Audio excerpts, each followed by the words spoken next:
All right. So it's about a woman, and like it starts in Chicago, and she ends up going to Northwestern to get her restaurant marketing degree. Um, but there, she has the opening scene.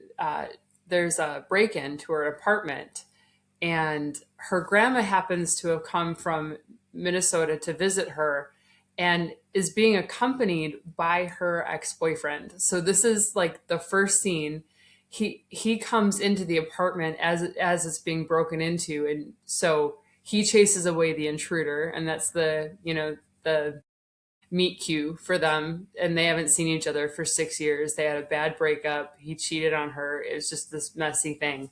But then her grandma suggests, like, hey, why don't you come back to Pequot Lakes, Minnesota, stay at my house with me for a little bit until we figure out what's going on.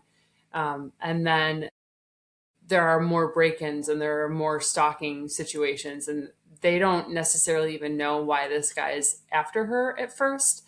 So part of the story is like them trying to figure out why he's after her, and then the rest of it is them, like, they figure it out, but then they have to solve the problem. And I don't want to give too much away because there's a pretty big thing that happens in chapter 2 that you're like, oh my gosh.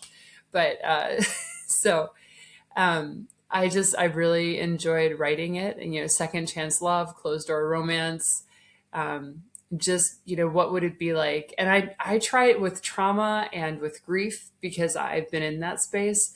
Even when I write fiction, I try to write those responses to those things as realistically as possible, because we're suspending disbelief with the with the plot of the story in some points. So like with the setting and with different details, I want those to be as realistic as possible when I write. I So agree. I agree. I think, that's that. you can be entertained and still maybe learn something that can be useful in your own life. And I Right. like that approach in a book. So her ex-boyfriend Jake owns this security company, and he jokes about like he owns a security company, but it's very hard to keep his ex-girlfriend alive.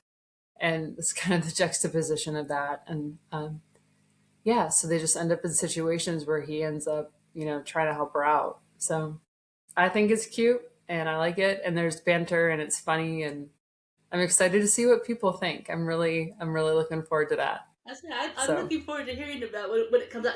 It's coming out at the beginning of March, middle of. Do you March have an estimate? 31st. March 31st. Okay. March 31st. Okay. Yeah, I talked to the publisher today because I kept telling everyone March. It comes out in March. I don't know when, but March. And she said March 31st. There are two other authors that have fiction books coming out the same exact day. We're doing like a triple book launch that day with Dressed in Love Press. Sorry, mess those words up. Dressed in Love Press.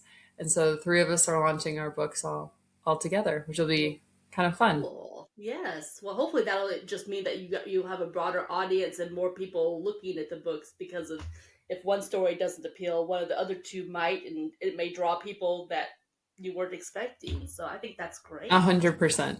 Yeah. Yeah, that's exactly the theory for the publisher too. She's like just wants to do it all together and show us off. So I'm excited about it. Very It'll be good. cool. Well, that's it. That is exciting. What's the title of the book, or do you have a title for it? The I had to. Sorry, the working title was different than the actual title. The Lakeshore's Secret is the name of the book, and it's Lakeshore Mystery Series. So, because there will be two more. I'm working on book two right now, actually. I was wondering. I was thinking in the back of my mind that you had said something about a series. So, is it a I trilogy didn't or is know it? it would be a series. Yeah, I think so. I mean, so far. Um, I didn't know it would be a series. I didn't know there would be a sequel.